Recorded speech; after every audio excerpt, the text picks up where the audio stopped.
그 첫 번째 질문은 요즘 그 현장에 가면 정동영이 반드시 있다. 그 현장왕 이런 이제 얘기를 여러 매체를 통해서 지속적으로 저도 많이 듣고 있는데요. 다른 유명 정치인분들하고 이렇게 확연히 비교가 될 정도로 도드라지게 정말 진지한 열정을 가지고 끊임없이 현장을 찾으시게 되는 뭐 정치적인 이유 말고 정동영 의장님만의 특별한 심리적인 어떤 동기가 있으실 거라고 생각이 되어지는데요. 그 부분에 대해서 우선 한 말씀 부탁드리겠습니다. 현장에 가면 배우는 게 많아요. 그러니까 책상에서 이렇게 자료라든지 그 책으로 보는 거 말고 그 생생한 현장 그 속에 답이 있어요. 답이. 그래서 많이 후회를 해요. 진즉부터 좀 현장에 있었어야 하는데 너무 늦게 왔구나 하는 그런 느낌이 있어요. 근데 정말 그 현장에서 보면 정말 먹고 살기 힘들고 정말 팍팍하고 절망하는 사람이 많고, 특히 젊은이들 앞이 답답하잖아요. 20대는 20대대로, 30대는 30대대로, 40대, 50대 다 그 세대별로 어깨가 무겁단 말이죠. 근데 기본적으로 우리 사회의 그 만연한 분위기는 각자 알아서 먹고 살아라 하는 거 아니겠어요? 각자 도생이란 말이죠.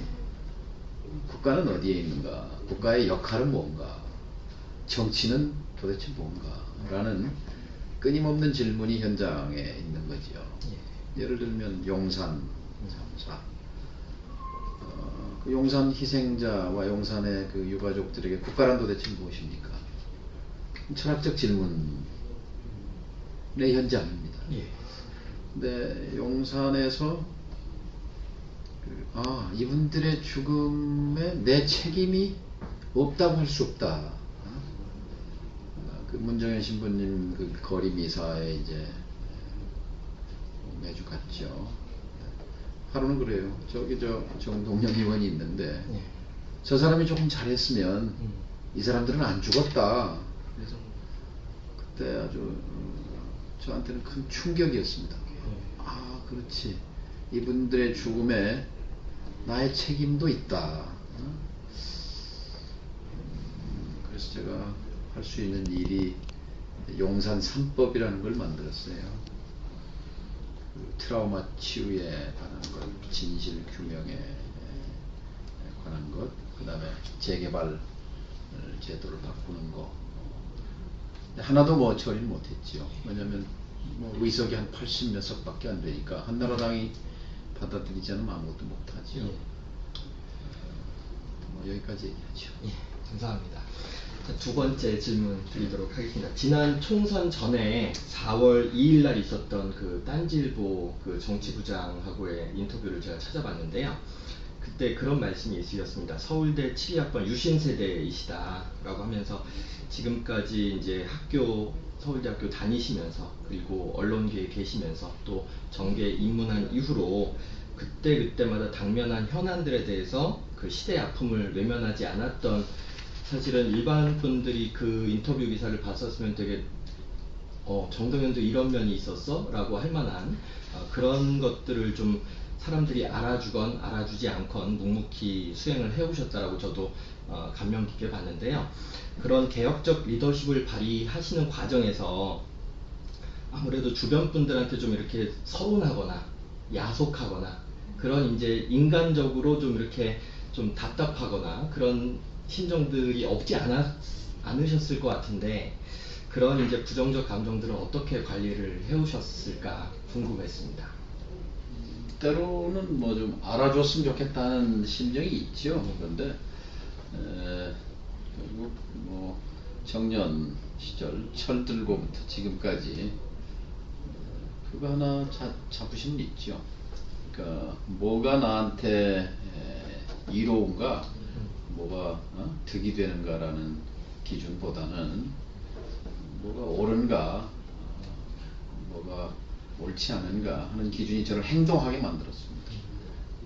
학생 때, 기자할 때, 정치를 하면서 뭐그 점에 대해서는 나름대로 일관되게 철들고부터 지금까지 왔다는 그런 자부심이 있죠. 이제 나이가 좀 드니까 예. 그래 삶을 왔다 갔다 살지 말자. 한 번 마음 먹었으면 어떻게 보면 짧다면 짧은 생인데 예. 이리완지 하나로 꿰뚫어서 일관된 길을 가는 것이 맞다. 그 과정에서 알아주면 좋지만 알아주고 안 알아주고 그것이 중요한 게 아니라 내가 잘 알잖아요. 내 스스로. 예.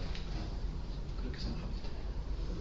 저는 그 인터뷰를 그냥 개인적인 말씀을 소회를 한번 드려보자면, 그때 정동영 의원님처럼 그냥 이게 어떻게 예의 어긋난 말씀일지 모르겠지만 굉장히 이렇게 부잣집 도련님처럼 이렇게 많은 대우를 받고 깔끔하게 정말 이렇게 탄탄대로를 걸어오셨을 것만 같은 분이셨는데, 그 학생 때 이렇게 그 고문도 당하시고, 근데 그런 것들을 일반인들은 참 이렇게 잘 모르는 것 같더라고요. 그리고 언론노조, 최초의 언론 방송에 있어서 언론노조를 이제 처음 설립하시고, 그런 부분들에 대해서 어떻게 이렇게 이런 면이 있으셨구나, 이런 면들이 있으셨기 때문에 현재의 행동이 진정성 있게 느껴지는구나, 이런 생각을 사실은 좀 했습니다.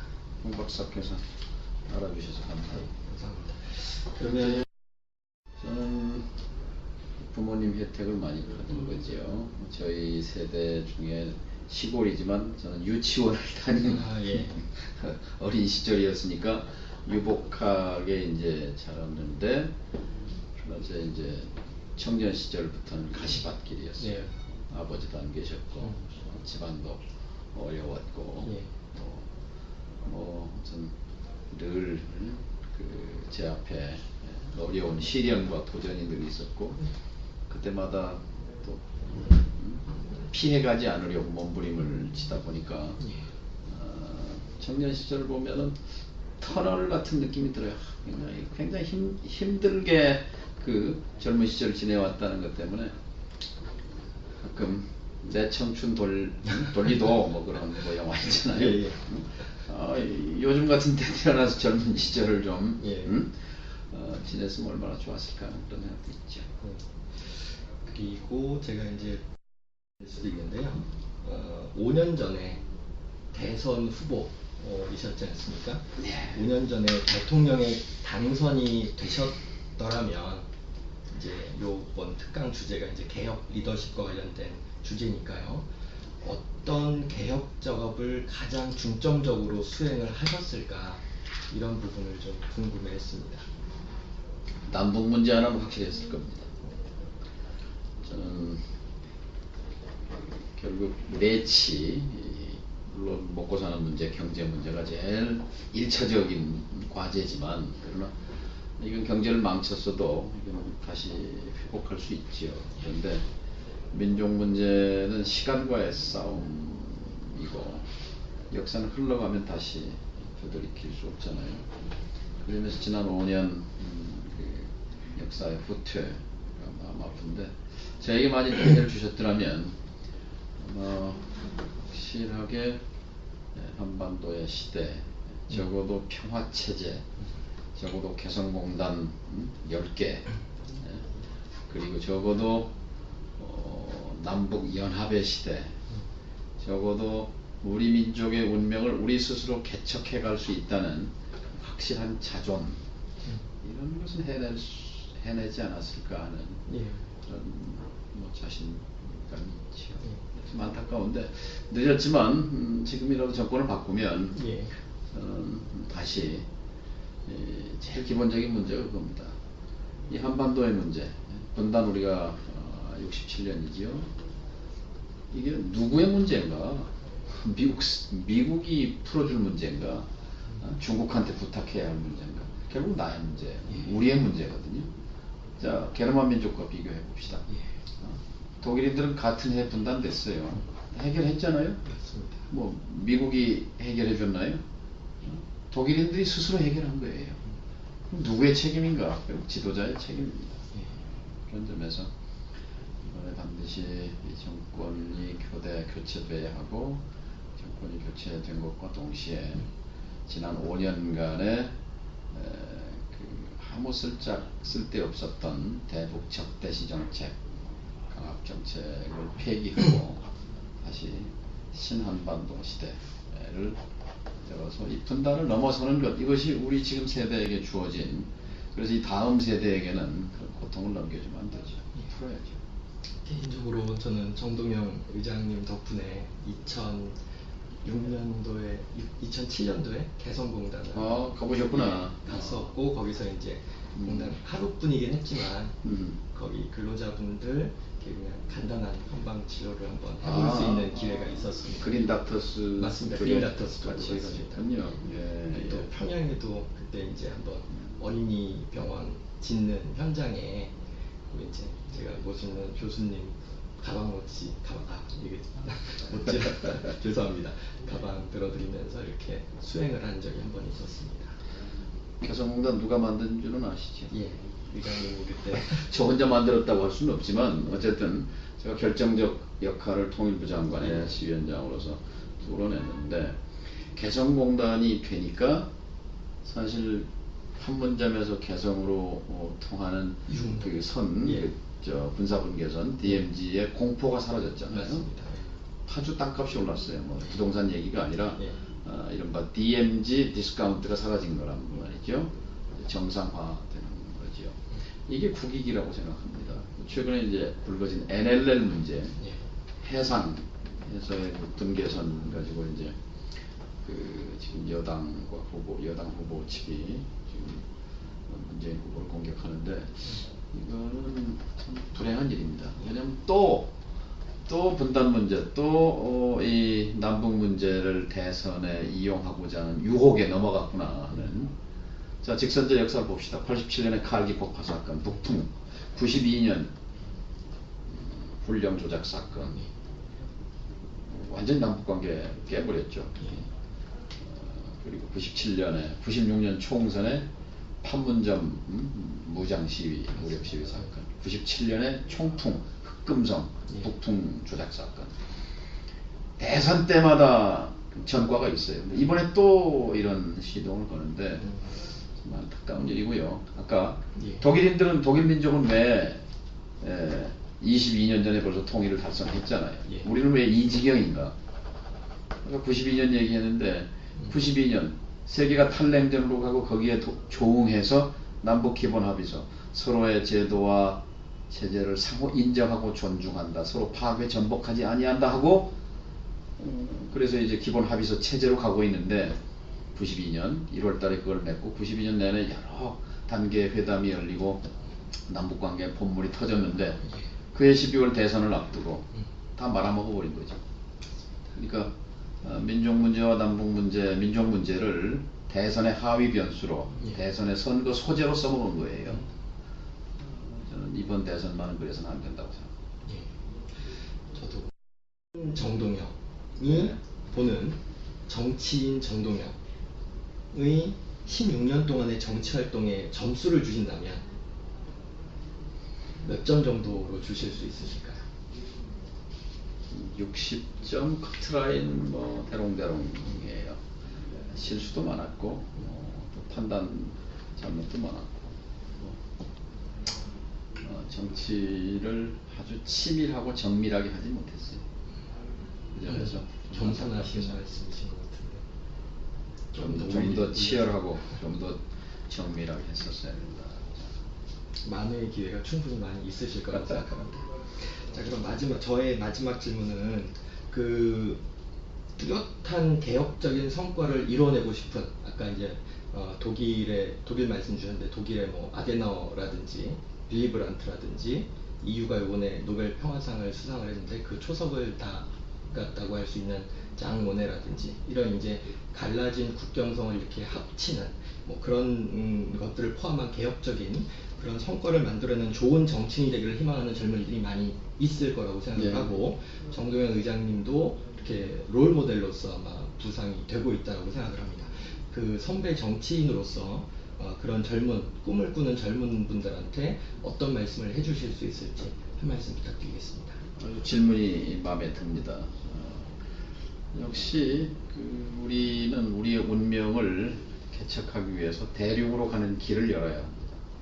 제가 최근에 연구소를 하나 준비했는데 연구소의 이름이 사단법인 대륙으로 가는 길 연구소예요. 자, 후손이 못 나면 조상의 뼈도 못 찾아요. 동법공전이 대표적인 거거든요. 예. 고구려 판해가 중국의 지방정권이 되어버렸잖아요. 맞습니다. 좀 답답한 일이죠. 예. 그래서 북으로 가는 철도 도로를 열어서 자 여기서 용산역에서 서울역에서 기차표 타가지고 심양도 가고 요동도 가고 할빈, 중앙아시아, 블라디보스톡, 시베리아, 유럽 갈 수 있는 빠르면 내년 중에 갈 수 있어요. 그러니까 상상하라 돌파하라. 이건 꿈이 아니고 얼마든지 현실로 만들 수 있었어요. 있죠. 지난 10년, 과거 10년 동안 민주정부의 성과의 바탕 위에서 10년 민주정부의 성과의 바탕 그 어깨 위에 올라서서 다음 5년 동안 국가연합 적어도 통일의 전 단계까지 저는 진군해야 된다고 생각합니다. 그 일에 저는 많은 분들이 함께 동참했으면 좋겠어요. 예. 말씀 감사합니다. 저는 지금 서포터즈로 지원을 해서 함께 이제 대학원생 황만기 선생님이랑 같이 나왔고요. 저는 경제 민주화에 대한 질문을 준비해 보았습니다. 바로 질문을 드리겠습니다. 현재 정치권에서는 여야를 막론하고 경제 민주화 논의가 매우 뜨거운데요. 근데 주로 재벌과 대기업 개혁에만 관심이 초점이 맞춰져 있고 경제 민주화 영역의 핵심 부분인 노동 문제는 아직 주요 의제로 부각되고 못하고 있는 것이 실정인 것 같습니다. 그래서 이것이랑 관련되어서 최우선적으로 상정되어야 할 개혁 입법안이 있거나 혹은 폐지되거나 수정되어야 할 법안이 있다고 생각하시면은 한 말씀 부탁드립니다. 한 가지만 얘기할게요. 네. 핵심은 비정규직이에요. 비정규직 법. 제가 이번에 국회에 갔으면 심상정 의원하고 이렇게 약속을 했는데 민주당과 진보당이 함께 발의해서 비정규직의 사용 사유 제한을 입법하자 하는 것을 어떤 토론회에서 공개적으로 약속한 적이 있었죠. 지금 전체 임금 노동자의 절반 이상 860만 명이 비정규직이에요. 인천공항에 가면 세계적인 공항이잖아요. 서비스 1등, 세계 1등, 그 다음에 가을이가 귀뚜라미 소리 서비스 1등, 그 다음 수익 1등. 작년에 5천억 흑자 났어요. 근데 인천공항의 근무자가요 정규직 800명, 비정규직이 6,000명이에요. 인천공항공사는 공기업이잖아요. 네. 자, 민간기업은 더하죠. 얼마 전에 창원 롯데백화점에서 이제 비정규직 그 노동자들이 조합을 만들었더니 노조를 만들었더니 해고를 했어요. 이제 농성 사태가 빚어져서 갔어요. 근무하는 노동자가 2,000명인데 정규직 200명, 비정규직 1,800명, 90%가 비정규직이에요. 자, 이 문제를 근본적으로 수술하지 않고는 해결하지 않고는 국민의 행복 지수는 올라갈 수가 없습니다. 결국 국민들 개인의 삶의 목표는 뭐예요? 행복이잖아요. 행복. 근데 한국인의 행복 지수는 세계에서 100등 바깥에 102등, 170, 80개 국가 중에 이렇게 조사한 거 보면 이 비정규직 문제 해결이 정치권의 특히 입법부의 또 자기 대통령의 최우선 과제여야 된다고 생각합니다. 감사합니다. 다음 질문 드리겠습니다. 북유럽 복지국가가 만들어지는 역사적 과정을 살펴보면 노동자들을 기반으로 한 조직이 중심 역할을 잡고 있었는데요. 나라마다 사회적, 역사적인 배경은 차이가 있지만 현재 우리나라에서 이런 노동조합의 힘이 복지국가로 가는데 긍정적인 기여를 할 수 있는 구체적인 개혁적 입법 방향이 있다면 말씀 부탁드립니다. 정확합니다. 북유럽의 그 복지국가는 사실 노조의 힘이 결정적이었죠. 노조 조직률이 80%를 넘었거든요. 대한민국은 세계 최저 노조 조직률입니다. 작년에는 한 한때 한 자리 숫자까지 떨어졌죠. 9.7%. 올해 한 10% 되는데 87년 6월 항쟁 이후에 그 경제사회적 개혁의 분위기를 타고 한때 20% 가까이 간 적이 있었어요. 차기 정부 5년 동안 이 노조의 조직률을, 그러니까 근로의 조건과 복지를 시해, 자선, 동정에 기댈 게 아니라 힘의 균형에 의해서 스스로의 노동자들의 단결된 힘으로 쟁취해낼 수 있도록 노조의 조직률을 최소한 20% 이상으로 끌어올릴 수 있도록 하는 목표가 필요하다고 봅니다. 1936년인가 미국의 GM 자동차에서 대규모 전면 파업이 일어났어요. 장기화되니까 회사 측이 구사대를 조직해서 쇠파이프를 들고 공장에 들어가서 충돌이 일어났어요. 노동자를 끌어내고 이 과정에서. 그때 대통령이 프랭클린 루스벨트 주 방위군을 투입했어요. GM 자동차에. 누구를 끌어냈을 것 같습니까? 구사대를 끌어냈어요. 그리고 루스벨트 대통령이 말하기를 노동자들은 불만을 표출할 권리가 있다고 선언했어요. 그리고 그 이후부터 노동자 대표와 사용자 대표가 같은 테이블에 마주 앉게 됐어요. 힘의 균형을 만들어준 거죠. 그리고 나서 미국의 블루칼라 노동자들은 집을 사기 시작했어요. 자동차를 살 수 있게 됐어요. 중산층이 됐어요. 미국 자본주의의 황금기가 옵니다. 지금 우리는 심각하게 힘의 균형이 무너져 있어요. 이 힘의 균형을 받쳐주는 것, 이것이 차기 대통령의 저는 중요 과제가 되어야 된다고